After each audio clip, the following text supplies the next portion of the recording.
What's up, everyone? Welcome to the FAA podcast. Got some news finally today. Ramping up the off season, free agency coming in about a week and a half, 2 weeks, something like that. But yeah, franchise tag deadline today.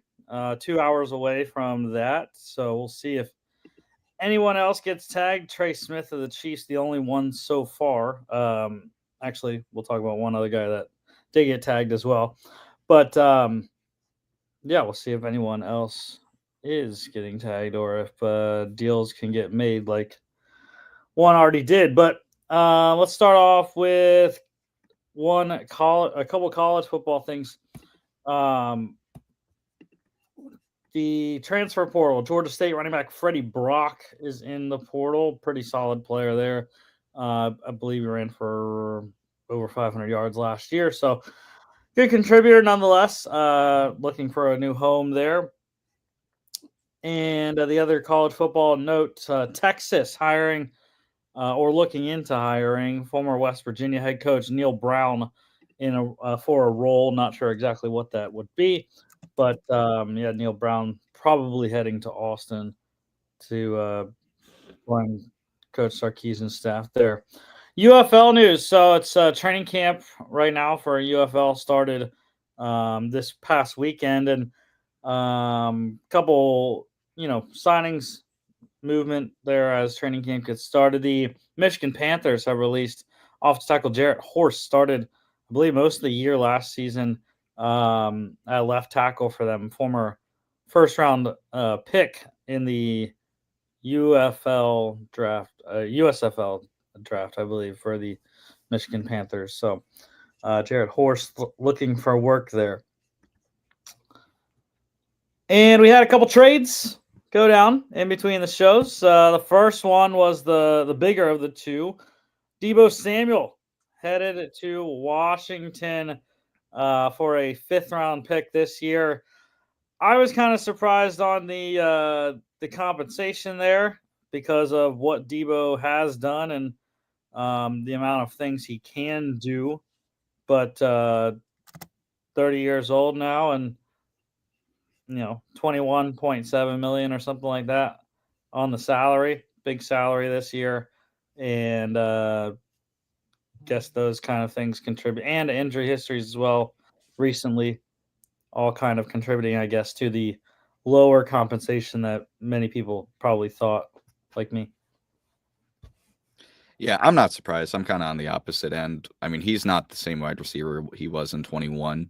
He's fallen off basically a cliff in every aspect. I mean, let me just look at yards per season. 2021 obviously had 1,400 yards, most yards per reception in the league. He was great. Then he drops to 2022, only 600 receiving yards. Then 23, a little bit of bounce back, almost 900 yards. But this last year, 15 games, 670 yards, 3 touchdowns. I mean, his receiving success rate dropped to 40% this last year. That's just abysmal. I mean, he has a decent catch percentage, but again, it's just I see he's going off a cliff. Maybe Washington can get good value out of him. Maybe they see something that entices them. But again, and as you mentioned, his gadget play, he only had 139 rushing yards this last year. Like he's not the guy he was in 21. I think the 49ers did a really good job just seeing the writing on the wall. Maybe a fifth round pick is a low, but he's not going to get any better, in my opinion. If he stays about what he has been last year, I think Washington still gets a productive player. You get about 700 yards, 3 to 4 touchdowns a year. It's still pretty decent for a fifth-round pick, but I'm sorry. I think the 49ers did good. I don't think they could have gotten better. He's going to be 30 in January of next year. He has injury problems. He's had drop problems. He's not the same guy he was in 21 when he was 25 years old. I'm on the opposite end of the spectrum here. I think San Fran did the right thing getting most of his contract off the books. Yeah, I've never been a Debo guy, Hmm. so I'm fine with it, except that it's going to Washington. But I mean, that's what Washington was really looking for this offseason. One of the key things they were looking for is to upgrade the supporting cast around Jaden Daniels, um, and they think they got their wide receiver too to pair with Terry McLaurin there. All right, and the other one went down today. The Bears, um, starting off their offseason with O line was their kind of key to this offseason, and starting it off with the trade, getting Jonah Jackson from the Rams for 25-6. This one makes sense for both sides. Jackson, last year of his contract, Bears are taking on the entire salary. I think it was around 17.5 million, something like that. And so that was the main contributor why it was only a 6th round pick. Guy that is versatile, can play all three interior positions. You see him at center there. But yeah, definitely Ben Johnson. Familiar with him as well. He played in Detroit under Ben Johnson. Um, so familiarity there with the scheme, and solid player as well. Yeah, I like this with the Bears. I think that is really good value. I know probably the Rams wanted to get him out of the building. Probably the similar reason for why the 49ers wanted Debo out of the building. He has a pretty decent contract, but Bears got a huge need. And I think a 6th round pick is a massive, massive underpayment for Jonah Jackson. I think the Bears did really well here. Yeah, in agreement. Forgot to recap the combine, so we're gonna do that before going to the rest of the NFL news here. So I mean, winners. We already said our winners for day one. Day two was the DBs and linebackers, or not linebackers. Yeah, no, it's just DBs. I'm missing a position. DBs and tight ends. Yeah, that was day two. In terms of the DBs, I mean Maxwell Hairston, he ran the fastest 40 at the combine, 4.28.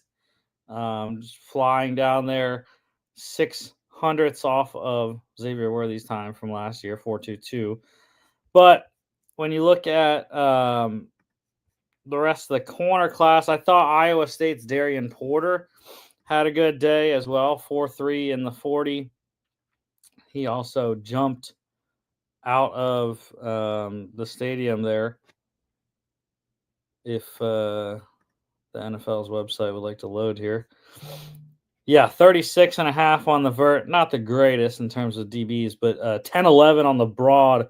Excellent time. Also 4.04 in the 20-yard shuttle there, 6.71, 3-cone. Second in terms of athleticism score at the corner position.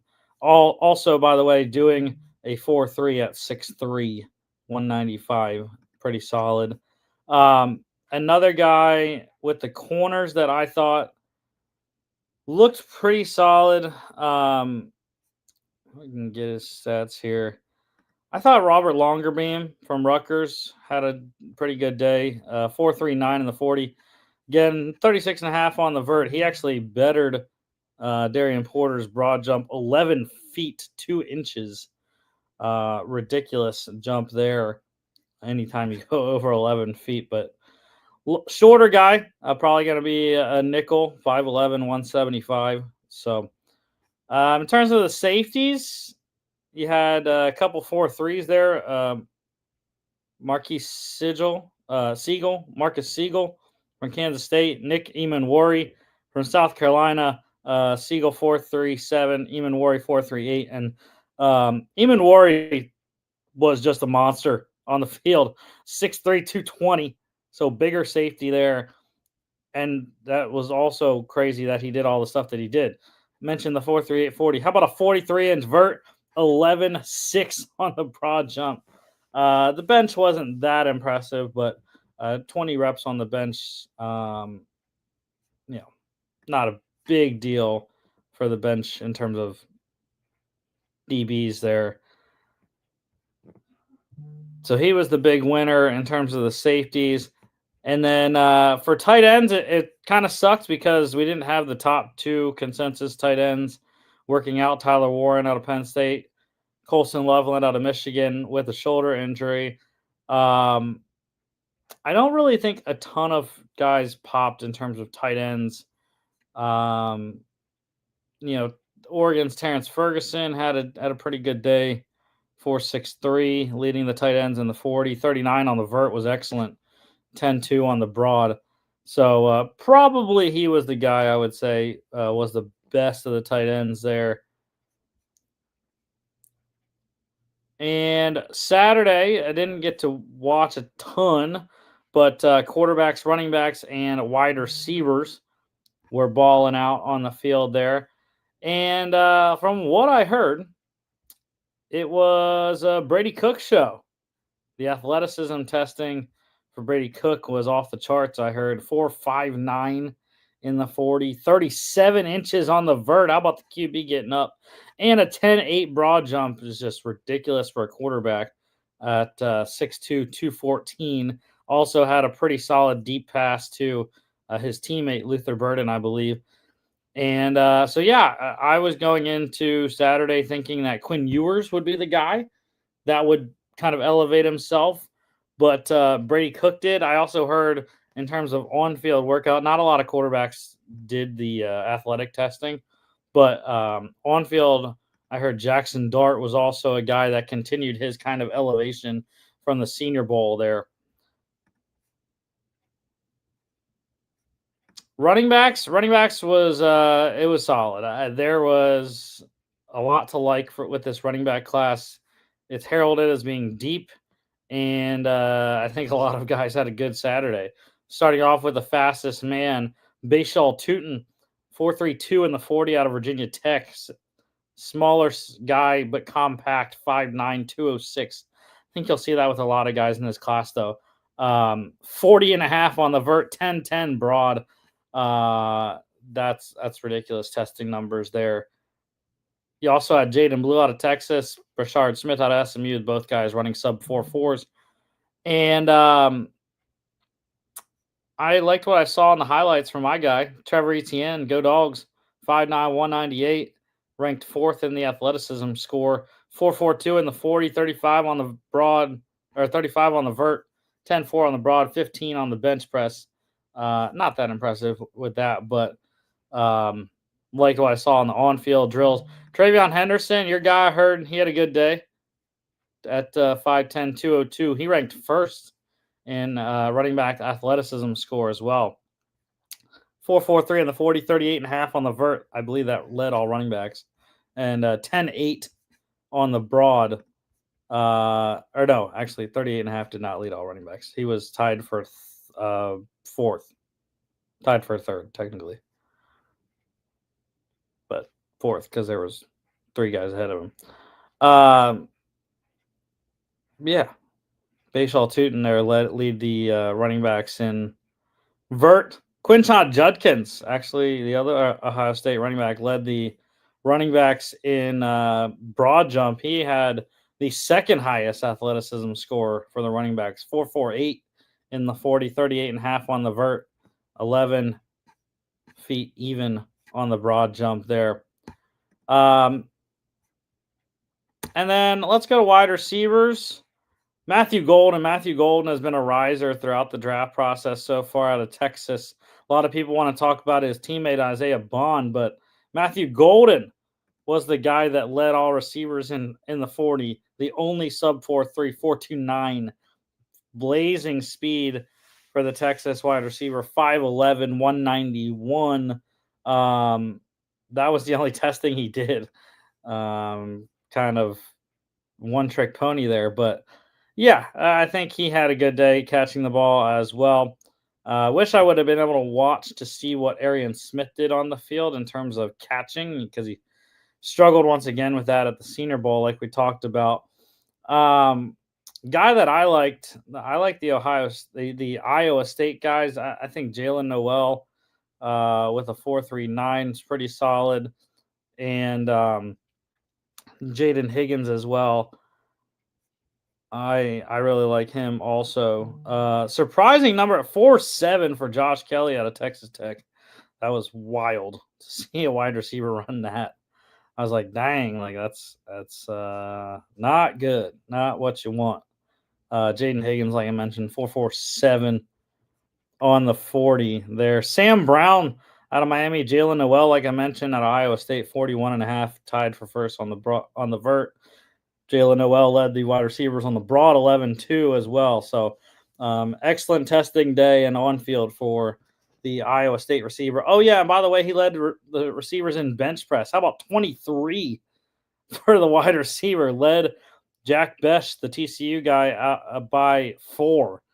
So really solid day for Jalen Noel out of Iowa State. And Sunday, we had the O-line finishing it up. We had 5 different guys run sub 5.40s. There was only one center to do it. Go Dogs. Georgia center Jared Wilson blazing at 4.84.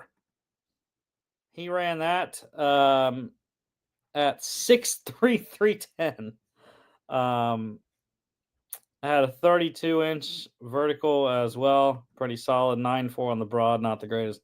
A lot of people talking about Armand Membu, though.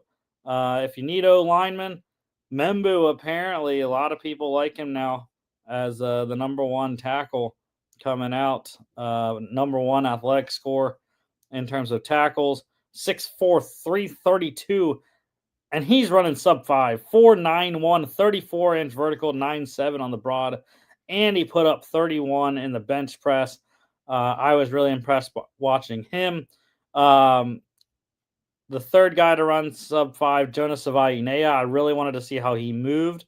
Looked pretty good in the pulling drills because I like him as a guard, 6'4", 324, 4.95 on the 40. Only a 29-inch vertical, not great, and a sub 9 broad at 8 foot 10 inches. But again, he's 324 pounds, so not putting it against him.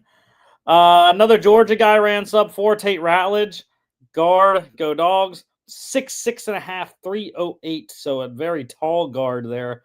Number 1 guard athleticism score per NFL Next Gen Stats, 4.97 in the 40, 32-inch vert, 9.5 on the broad. I love Tate Ratledge. I don't know why he's not getting more love, but he's going to be a solid player, road grader in the run game for anyone that wants to get him in the draft. And then another top tackle that ran sub 5, Will Campbell at LSU, 4.98. Third in athleticism testing for tackles, 32 inches on the vert, 9.5 broad jump. Looked pretty solid running out there doing guard and tackle drills. And of course, bench is a big thing for the O-lineman. I mentioned Membu with 31. That was tied for second with Sacramento State's Jackson Slater. Luke Kandra, the guard out of Cincinnati, actually led the lineman, 33 reps there. One thing that was interesting, Charles Grant, the tackle out of William & Mary that a lot of people are kind of putting in the sleeper category, not good, 19 on the bench, but he has really long arms, 34 and 3/4 inch arms. Makes it a lot more difficult to get that thing up and down at 225. So yeah, that was kind of my synopsis of how the rest of the 3 days went there in Indy. All right, on to the rest of the NFL news here. It is franchise tag deadline, like I said, about an hour, 40 minutes away from 4 p.m. Eastern, which is the deadline. We did have one more guy get tagged. It was Bengals wide receiver T. Higgins. Second franchise tag for him. Makes his tag number 26 million this year. So the Bengals are steadfast in saying that they continue to want to do a long-term deal, but unable to get it done right now. So they'll have to tag him. More than likely, he's not going to sign the tag. and we're gonna have a off-season holdout until he gets a deal or gets moved somewhere. And the Vikings, Jimmy, not expected to franchise tag quarterback Sam Darnold today.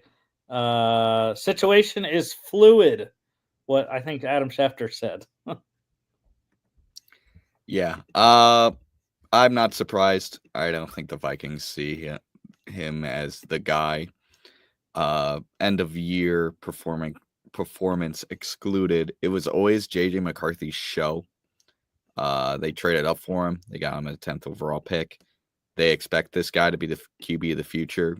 I expect him to kind of be QB1 walking into next season. I'm not in the mood for a QB controversy. I don't want a competition in training camp. I'm done with it.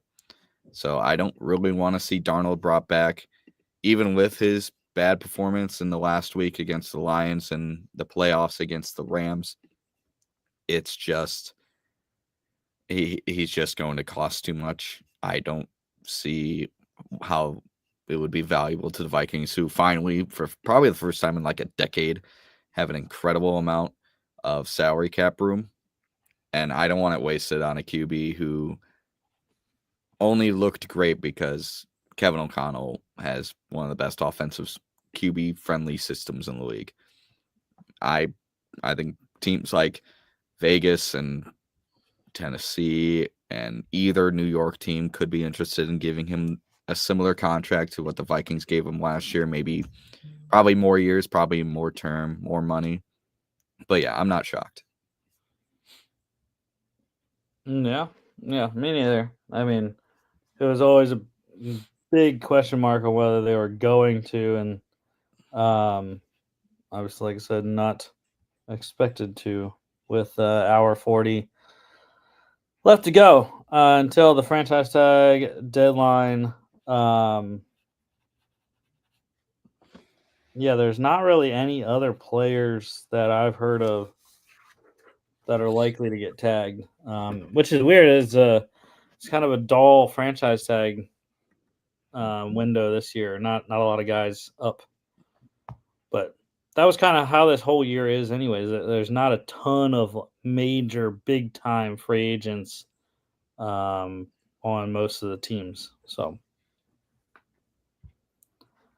all right. The general news here: Fox Sports analyst Jimmy Johnson, former Cowboys head coach, retiring from the network, 31 years. Definitely I'm gonna miss him. I think miss him and Terry going back and forth. I think that was one of the most fun things to watch on the Fox pregame shows. And him him and Howie Long together as well. I thought was an interesting pair, just going back and forth. And of course, Strahan there, the Giants Cowboys kind of rivalry there. But yeah, Jimmy Johnson. I don't know. Do they already have their funny guy with Gronk now in the mix there at Fox Sports? I don't know. Maybe. The Jets today giving wide receiver Alan Lazard permission to seek a trade. Cool. I mean, I don't know what you're gonna get for him. I mean, a future 7 maybe. He's over 30 and was absolutely horrendous last year. And except for a couple games where Aaron Rodgers just force fed him the ball. So without Aaron Rodgers, I mean, Alan Lazard has done nothing in his career.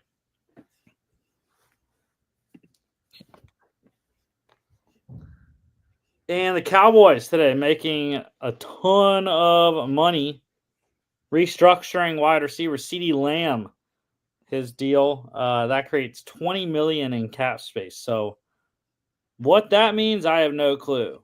Maybe it was a saving move because of the contract that we'll talk about in a second that they did. But yeah, I don't know. It makes sense because it's the exact number that the other guy signed for. So we are in draft visit season now that the combine is over. It's you got to watch who's going where, who's visiting who. So the Titans, the team with the number 1 overall pick, having 4 guys in this week. Miami quarterback Cam Ward, Penn State edge rusher Abdul Carter, Colorado quarterback Shedeur Sanders, and Colorado wide receiver corner Travis Hunter. Of course, those 4 are the guys at the top that most people have in the top 4 picks in multiple combinations. So it makes sense that those are the 4 guys visiting Tennessee. And I'm sure you get 30 visits plus any local visits, any schools that are, I believe, within 30 miles or something like that of your school, of your team headquarters. I believe you could get those ones for free. So you could have more than 30, I believe. But yeah, I mean, I'm sure the Titans will have other guys because you have to. You have to. You're not just picking one pick. Like it's, you got to bring in other guys that you're gonna potentially get on day 2 as well. So yeah. But yeah, those are the 4 so far for Tennessee. Restricted free agency. So this is probably a lesser talked about topic, but a couple guys not getting tendered and hence becoming free agents. Raiders quarterback Desmond Ridder and Bills tight end Quentin Morris. So the Bills said they want Morris back. He's a capable blocker, good third tight end. Desmond Ridder, though, an interesting one, solid backup and experience now. Played a bunch of games with both Atlanta and Vegas.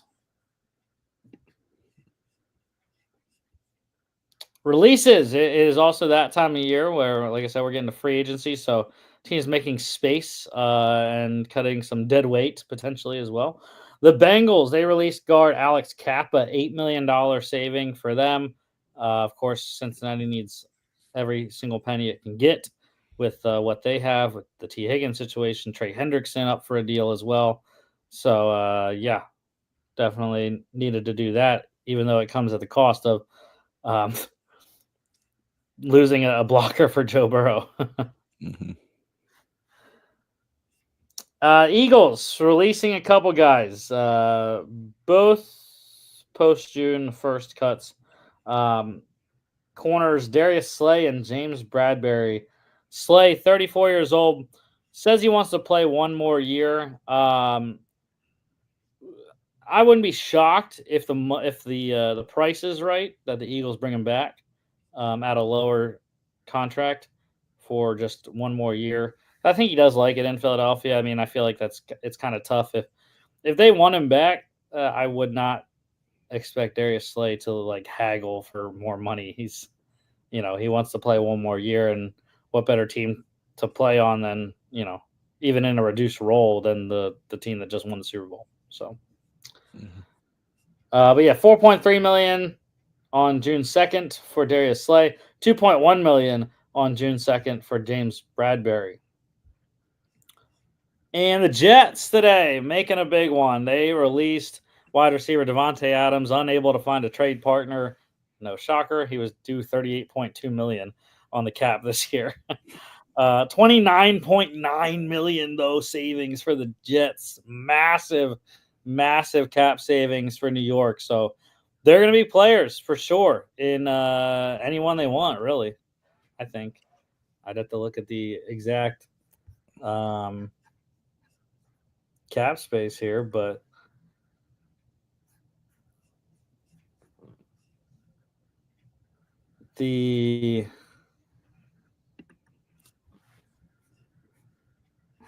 so the Jets here,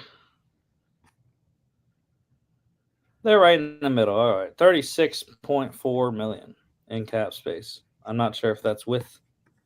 Let me see if that's with it. Adams off the books, and it is. It is with Devontae off the books. It comes with an 8.3 million dead money cap hit there, so not the biggest issue. They can save more money still if once they release Aaron Rodgers, which they are expected to do. And actually, do not want to just cut him. We want to do a post June 1. How do I reset? There we go. Reset that. Do a post June 1 cut on Aaron Rodgers. And of course, there's why is that not an option? I don't know. But anyways, yeah, post June 1. Oh, there we go. 14 million dead cap there, so they get 9.5 million saved after June 1st on the Aaron Rodgers release.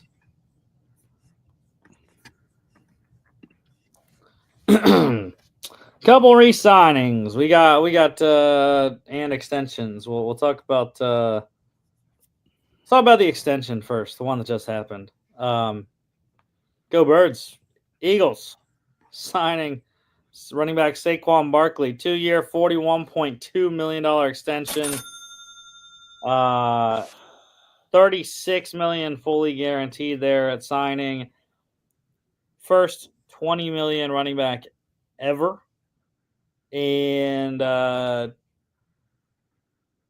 yeah, signed with 2 years left on his deal. So it seems so that Saquon's retiring an Eagle.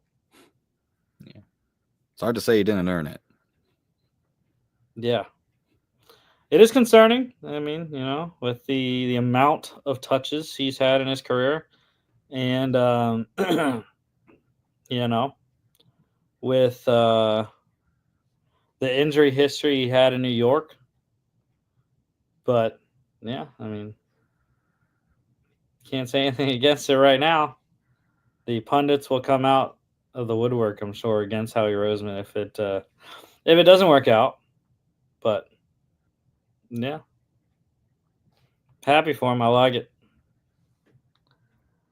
All right, re-signings here. Cowboys. So defense tackle Osa Odigizua, he was really the only other guy that was in the conversation of getting franchise tagged. It would have been $25.1 million on the defensive lineman franchise tag, but Cowboys got him signed 4 years, $80 million, $58 million guaranteed there.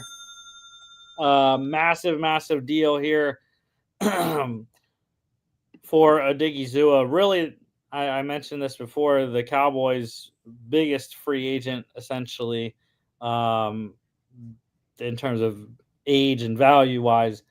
They needed to get him back, and they did on a big deal, $20 million per year. Like I said, the CeeDee Lamb thing now, it's like, $20 million for $20 million. It's kind of offset.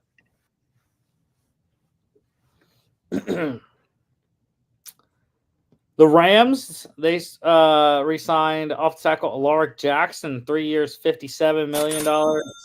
$35 million guaranteed there for Jackson. I was kind of surprised. They are bringing Rob Havenstein back as well, as he and tight end Tyler Higbee were potential cuts. But Sean McVay said both of those guys are going to be back. But yeah, I was kind of surprised the Alaric Jackson one, that they re-signed him. I didn't think they were happy with their tackle play, and maybe they still aren't, but there is still one more tackle left on the free agent market for LA. It's Joe Noteboom, so maybe he's the odd man out, and they're going to go with Havenstein and Jackson as the tackles this year, maybe draft a guy as well.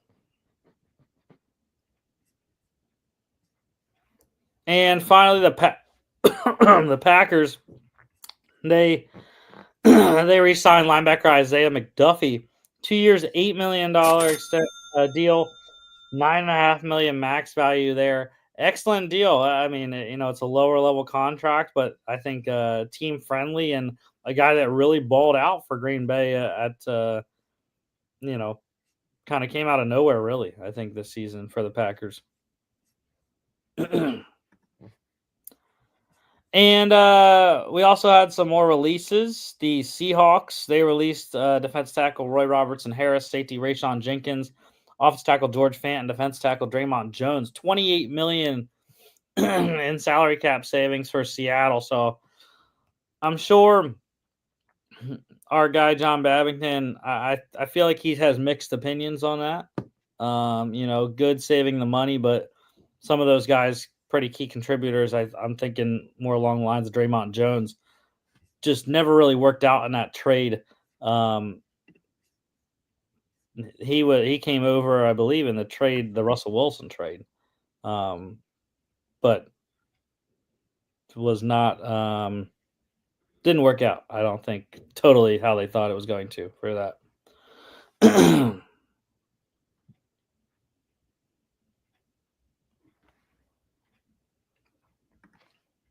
All right, I think that is it here on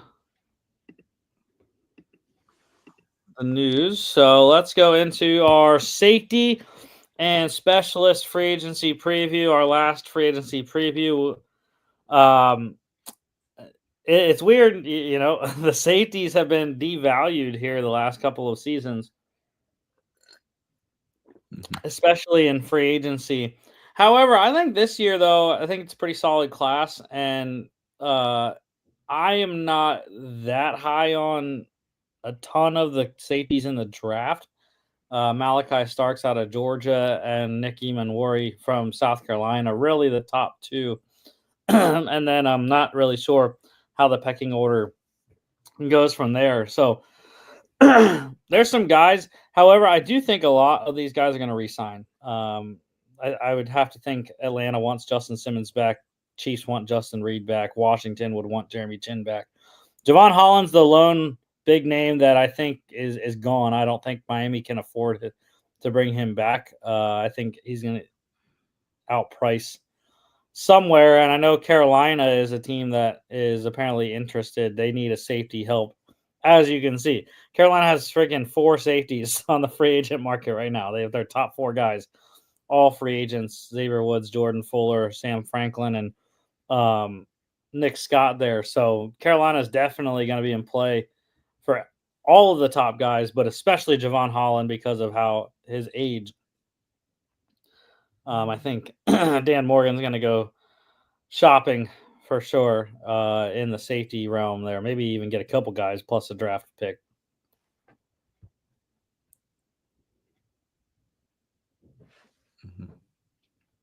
I think DeMonte Casey. I think Steelers want him back. He's a good hard hitter, box safety kind of guy. What are the Vikes going to do with Cam Bynum there, Jimmy?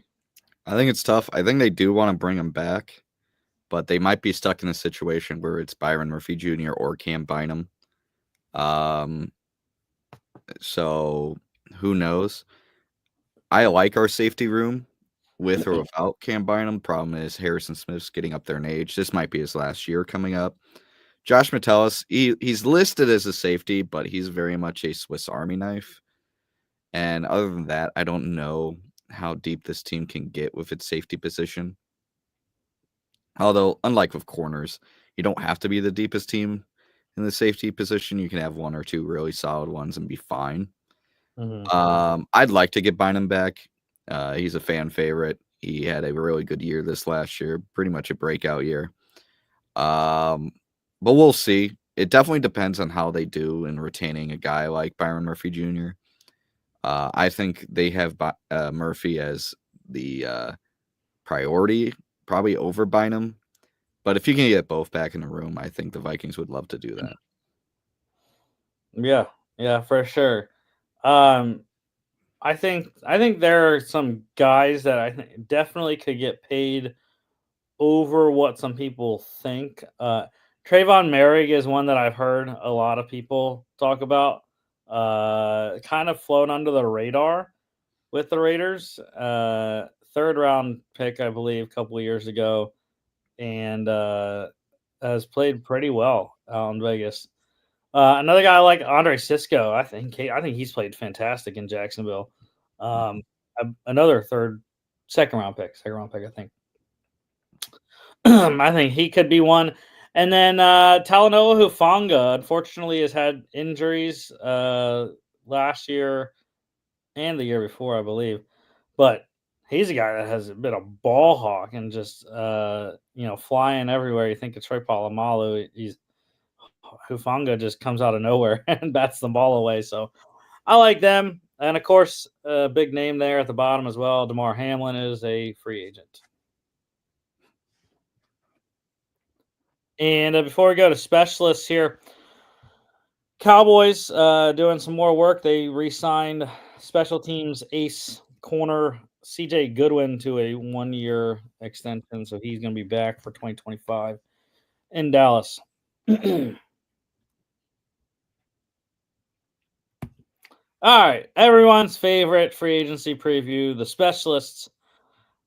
I was kind of shocked. There's a lot of big name long snappers that are free agents. I guess a lot of those guys do it year by year, especially because some of them are older. Rick Lovato, John Weeks, they've been in the league for quite a while, as has Morgan Cox, Casey Kreiter, and Aaron Brewer. So those guys, I understand it. 1-year deals. There was another one. Spot Track had JJ Jansen as a free agent, but the Panthers already announced like a couple weeks ago that they were re-signing him to a 1-year deal. So I don't know why he's still listed on there as a free agent, but whatever. Yeah, I don't. Usually not a ton of long snapper movement. Except we saw, the Browns releasing Charlie Hewlett there, had been on the team since 2014. But yeah, I'm sure that most of these guys are going to resign to their teams for the long snapper wise. In terms of kickers, I'm not really sure. I mean, just like none of the specialist positions really have a ton of turnover usually. The one that will, though, you see the Washington situation is an interesting one. Austin Seibert, Zane Gonzalez. They also had, well, no, they had Joey Sly, and then they cut him, and then Anyways, but they had like 4 kickers last year. I have to think they want Seibert back. Seibert was fantastic for Washington last year, as he was on my fantasy team. So I think Seibert probably is going to be back in Washington. New England, I mentioned Joey Sly. I'm not sure.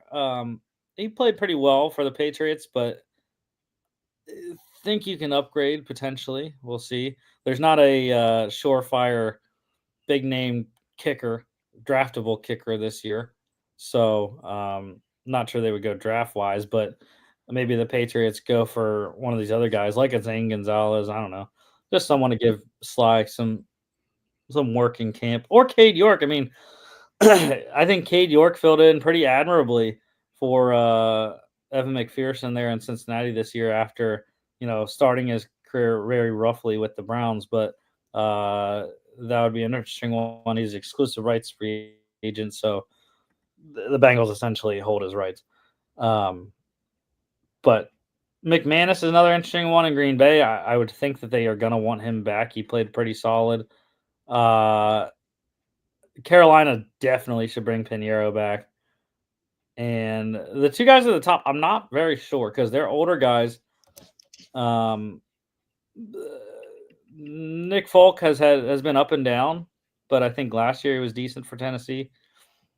Prater is another. Again, I'm not sure. He's an older guy.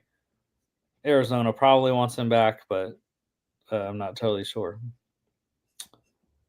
And then the punters, there's not a ton of free agent punters here. Johnny Hecker, I'm not really sure if Carolina's going to move on or not. My gut feeling is they are for some reason. I don't know why. I like him. He's probably the best trick play guy in the NFL, but getting up there in age, so not really sure. Dan Whelan, love my guy Dan Whelan, former DC defender, has been very good for Green Bay. Exclusive rights free agent though, so probably not going anywhere there.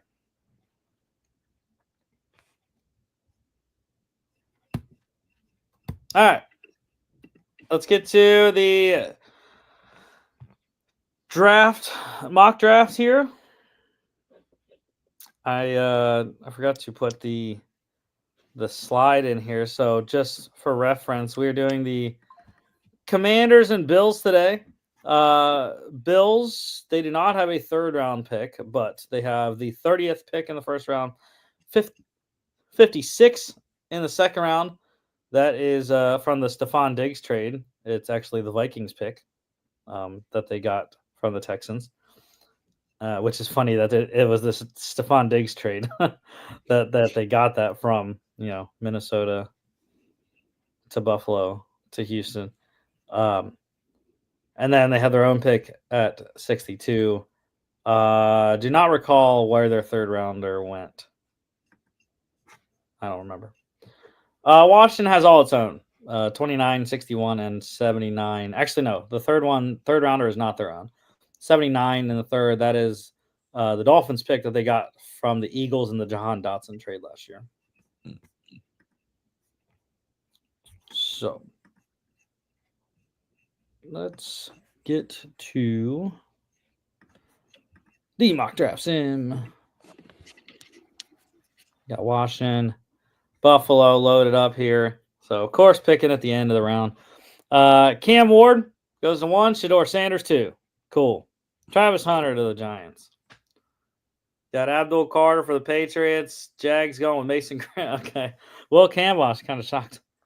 Tetero McMillan for the Raiders. All right. Jets going Mason Graham. Panthers, Michael Williams. That's a popular pick there. Saints going Will Johnson. Okay. Ashton Genty for the Bears. His back-to-back drafts where he went there. James Pierce for the 49ers. That's high. Derek Harmon to the Cowboys. That doesn't make sense anymore. Tyler Booker for the Dolphins. Tyler Warren for the Colts. Ravens come out for Kelvin Banks. 27, 59, 91 for 15. Matthew Golden for the Cards. Malachi Starks for the Bengals. Nick Scorton for the Seahawks. Luther Burden for the Bucks. Siobhan Rebel for the Broncos. Steelers going Nicky Manwari. Emeka Egbuka for the Chargers. Josh Simmons, Patriots coming up 38, 69, 77. Get up to Josh Simmons. Benjamin Morrison for the Vikes.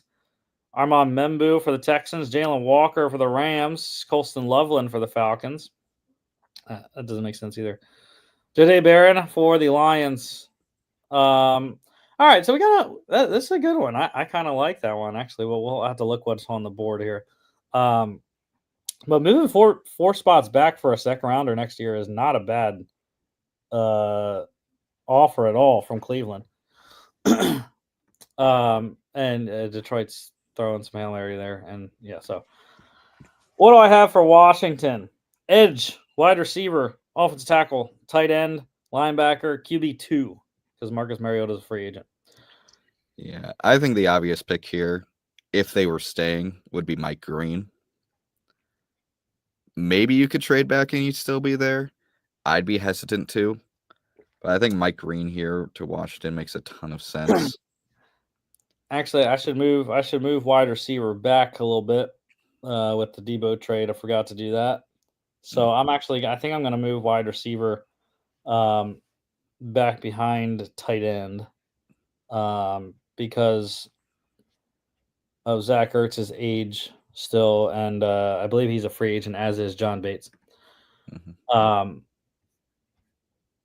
Yeah, I think edge-wise, when you look at it, they are one of the teams that has a ton of free agents at the edge rush position. Dante Fowler, Jalen Holmes, Clellan Ferrell, all free agents there. So that's really why I have that one. The offensive tackle thing is Cornelius Lucas is a free agent, and I don't think they've been impressed with Andrew Wiley at right tackle. Brandon Coleman's a third rounder from last year.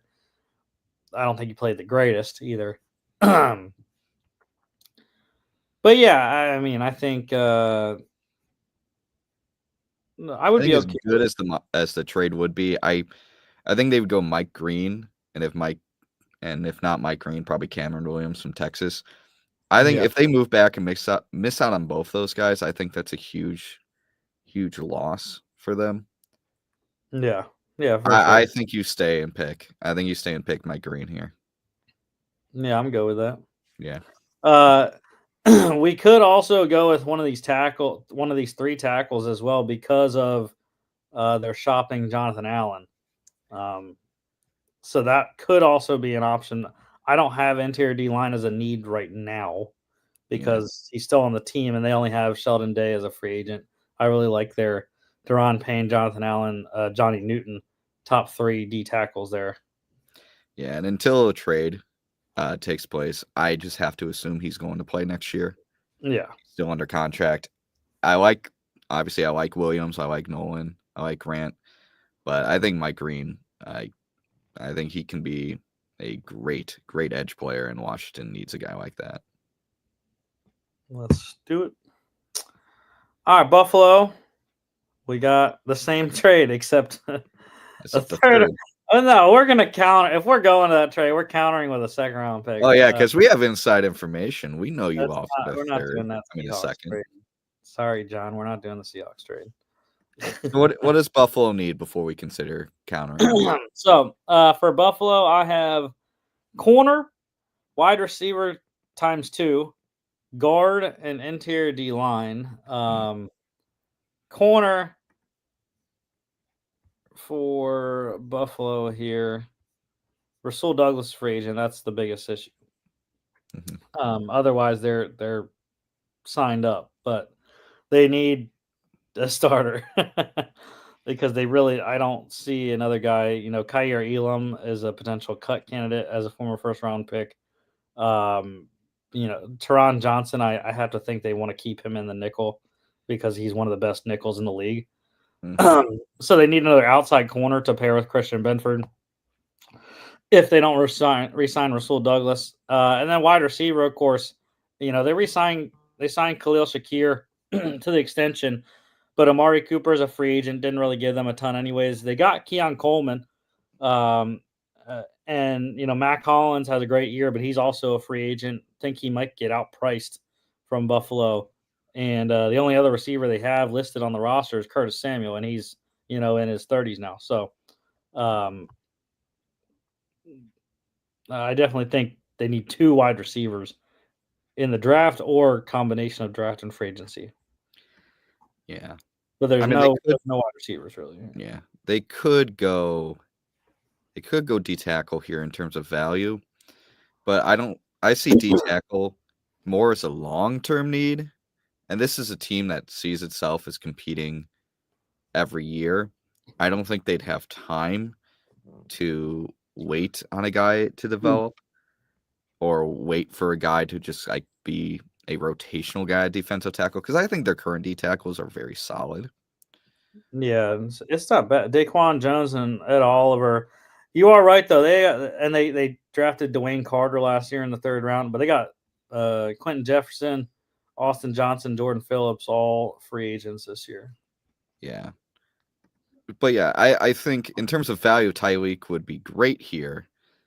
But again, I don't think they would want to draft Tyreek to put him in a rotational situation when you have bigger needs. I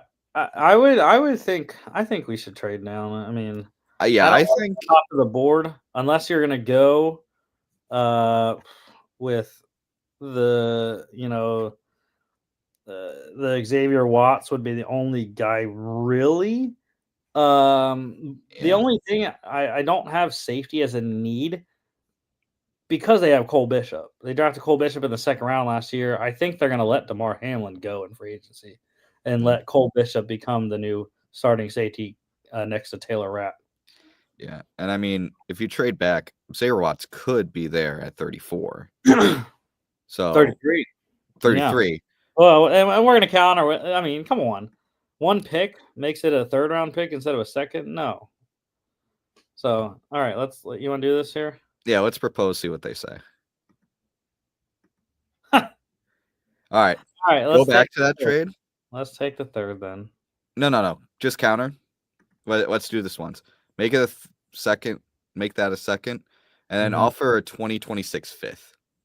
Let's see if that just like makes it go over. There you go, Jimmy. There you go. All right. I think that's a good trade. Cam Williams for the Browns. Harold Fannin get a potential Travis Kelce. That's back-to-back years they drafted the tight ends high. Sorry, Lions. No. Jahad Campbell. Let's go, baby. See, I tried to tell people, man. Jahad's going to the Eagles. They need linebacker help, even if they re-sign Jack Warren. All right, we're back on the clock with Buffalo. We got all the same guys pretty much. Yeah, essentially. So it's really I don't know. I mean the highest wide receiver Harris, um, which wouldn't be a bad pick. I mean, he had some great years at Ole Miss. Um, just kind of looking at what the other wide receivers are here. Isaiah Bond, I know he's listed 59. He could definitely go here. I mean, I would not have an issue.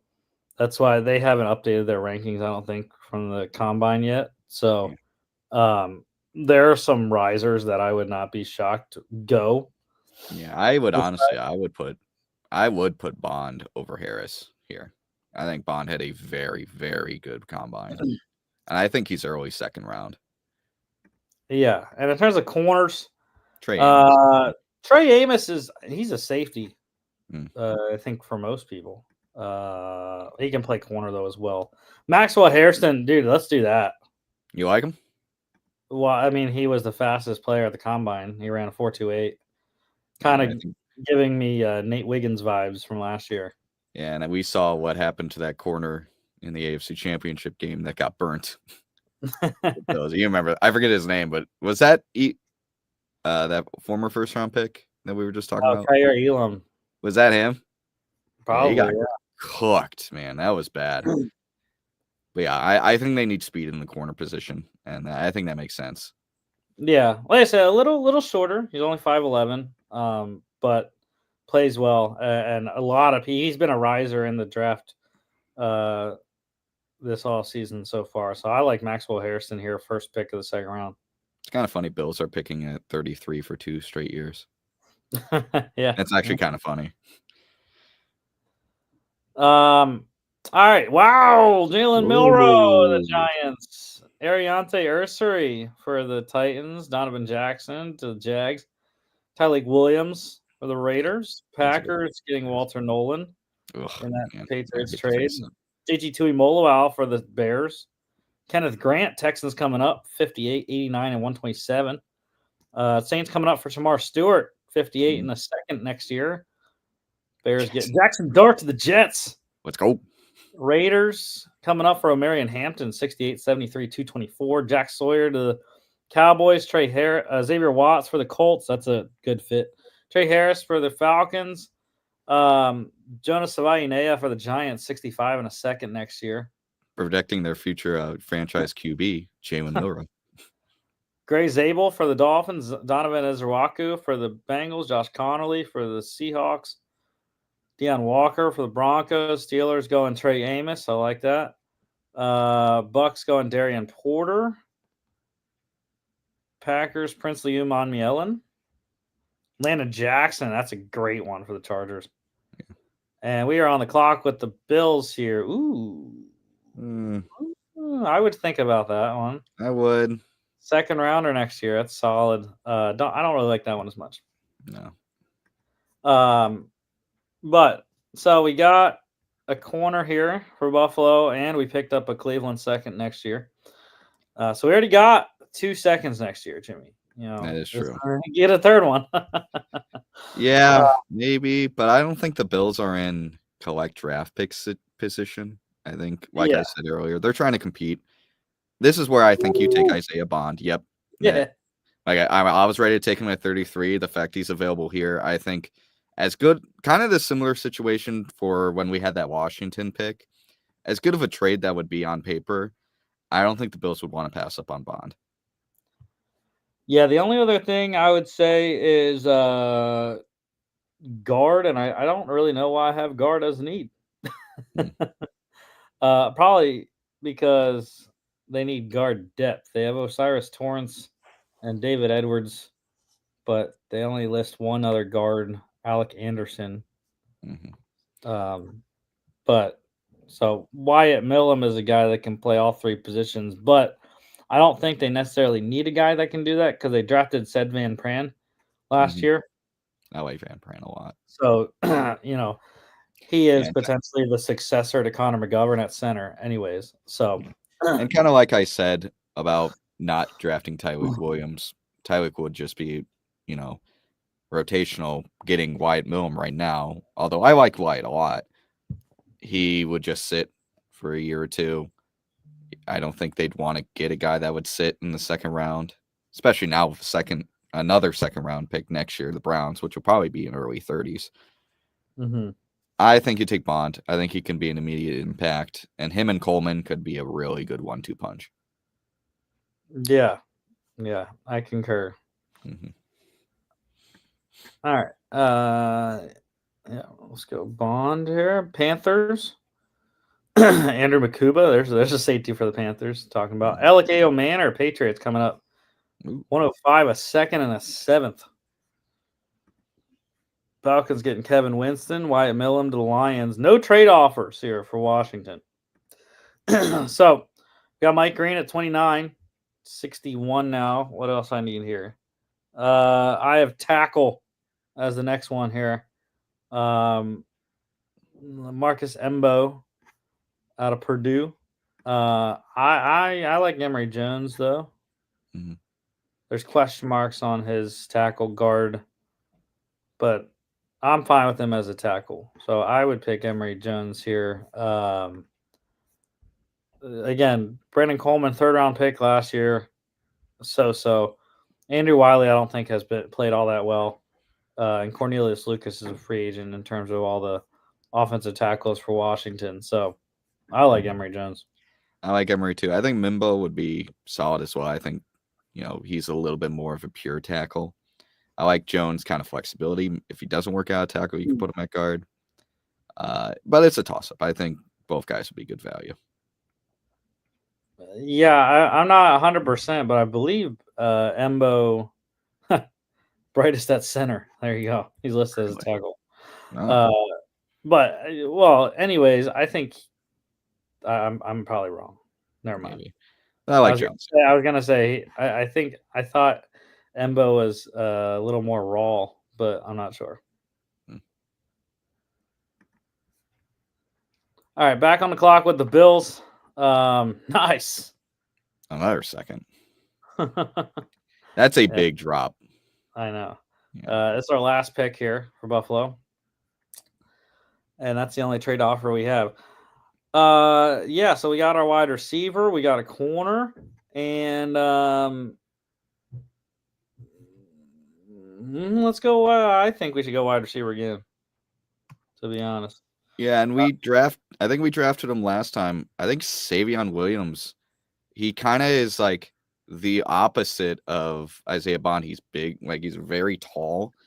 I think like Bond's a short, quick guy. Savion can be like the yin to his yang. He's a big catching traffic guy. Yeah, I mean they got that guy. They have that guy in Keon Williams or Keon Coleman. I mean,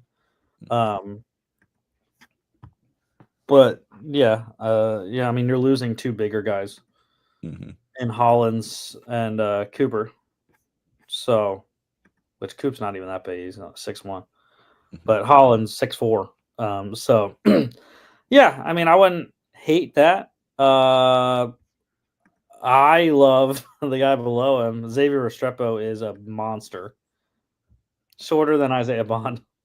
Yeah, I think that's what's putting me off to Xavier Restrepo. I think two wide receivers in the second round. One's 5'10", one's 5'9". I don't think you want two wide receivers that small in your wide receiver room. Yeah. I'm okay with that. Yeah. I'm going Williams here. I think that's where my vote is.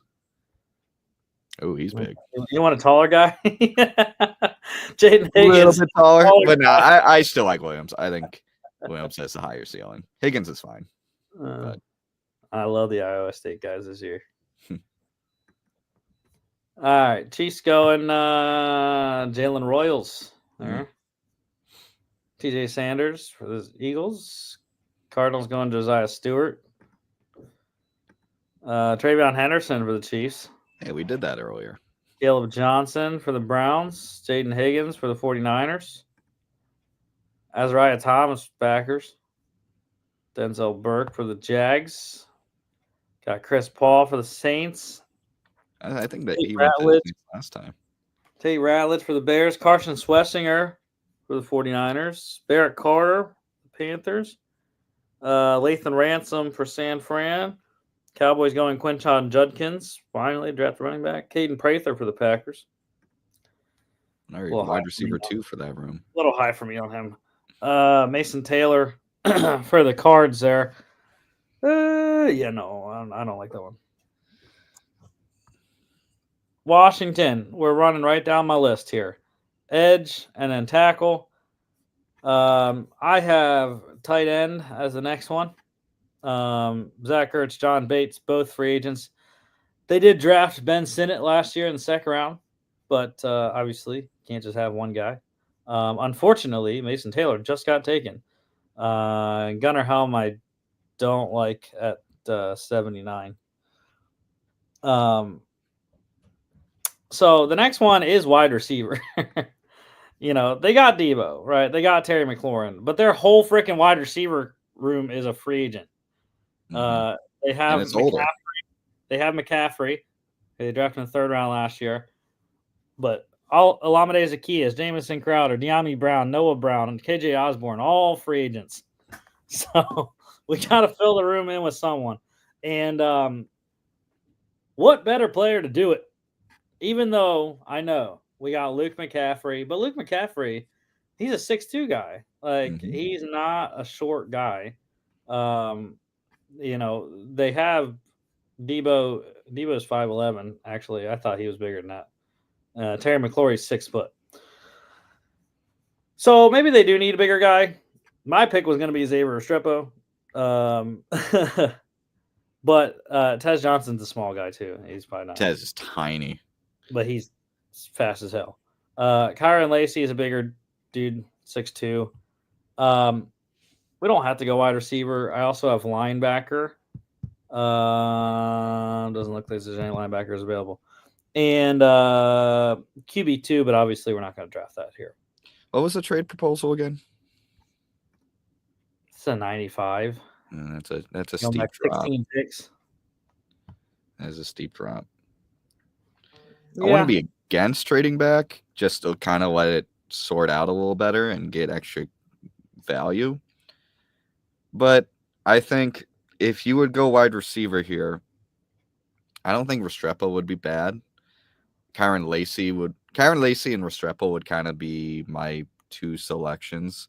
I'm not a huge fan of Tez Johnson. I think being 150 in the NFL is just, I don't think that's possible. I just don't think you can make that work. But yeah, if we're going wide receiver, I think Restrepo or Lacey could be good picks. I like Lacey. I think he's kind of under the radar. I think he did really well at LSU. Other than that, I don't think a trade down would be bad. I don't want to take the time to try to create a trade down with a team that's not the Chiefs. So I think if you were to stick and pick, you'd probably either do Restrepo or Lacey. I would just go Restrepo. I think he has a higher ceiling, but Lacey wouldn't be a bad one. Yeah, I absolutely love Xavier Restrepo, even though he's kind of in the mold of the guys they already have. Yeah. But that works for Daniels. You get guys that work with Daniels, and that's fine. Yeah. I mean, what better slot guy to learn from than Terry McLaurin? Yeah.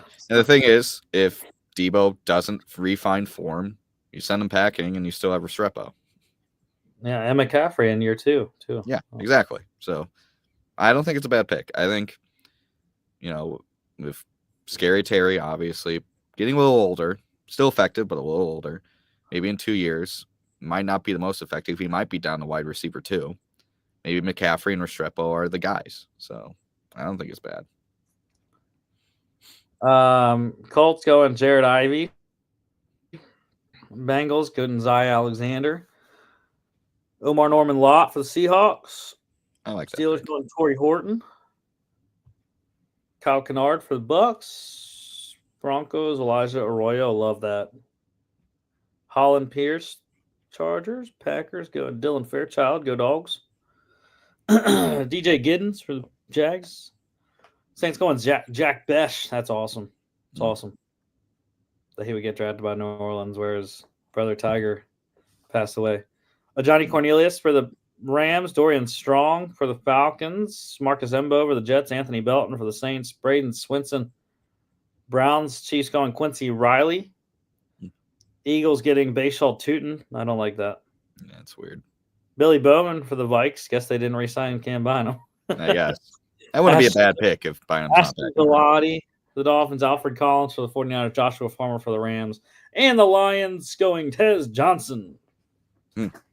He surprised me. 4.51 at the combine. Very surprising to me. Slow. All right.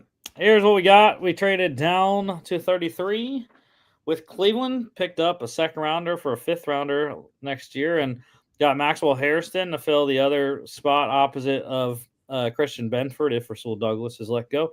Isaiah Bond we got in the second round.